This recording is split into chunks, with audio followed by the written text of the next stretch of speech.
Camera phones may be allowed in military camps as early as next month, after the Singapore Armed Forces decided to relax its ban, a move which was welcomed by Singaporeans. The restrictions were first put in place in 2007 after photographs of training activities were posted online. I feel it's good. I can know what happened inside the army camp. I've never been inside an army camp before. Well, we can take pictures of stuff that we do in the dorm and send to people.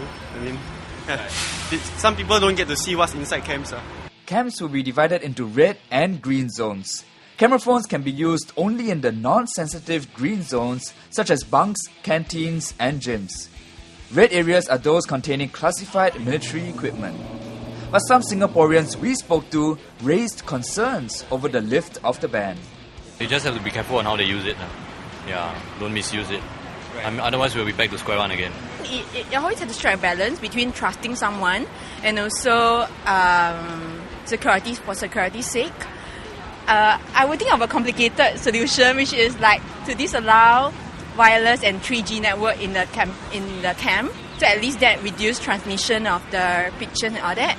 So and maybe there could be some kind of declaration in terms of the person who is holding that phone will not be sharing information or like pictures that could be potentially dangerous to our nation's security. What kind of pictures do you think we'll see, or what kind of posts do you think we'll see? I think like comical ones. Probably they are fooling around, then they'll take pictures. But I think most of them shouldn't upload it. I think they have the discretion to not do that. Do you feel it's a threat to security? Maybe. But because I'm a girl, we don't know what's going on in the army. So yeah, I'm not very sure. But I'm sure in the beginning they must have banned it for some reason. If there are rules to prohibit them from using the phone in certain areas, and if the rules are strictly enforced, I don't see any problem in that. Sources told the Straits Times that the new security measures that have been put in place are similar to those used by the military in the United States. With the growing popularity of smartphones, many felt that this move will boost the morale of servicemen and women. I think they should have done this long ago.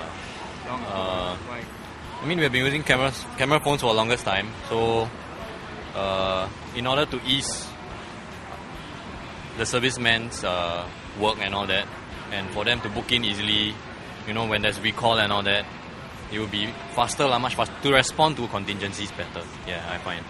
This will especially impact those who are employed by SAF, right? Because they every day they have to make sure that they bring in the phone that is permissible. And I think I feel sorry for them because it is their right, to be able to communicate with the outside world, right? Like using WhatsApp, sharing photos that are funny and all that. The purpose is to make them happy. These young people, they have been so dependent on iPhone and so on.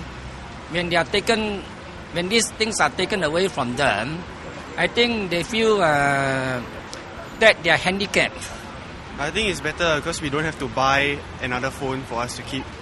So I think it's good so we can just save money on buying a new phone. Yeah. Well, because we're used to this phone already. And then you don't want to transit back to the old phone where no camera, because they don't really make phones without cameras nowadays, right? So it's quite hard to find also actually.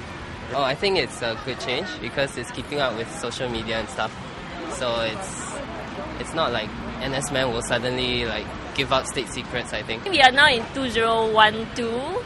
We should be more open to digital media, even for the army. Senior commanders of the army were notified of the plan in an email last month. They have since been identifying restricted areas and making their camps camera phone friendly.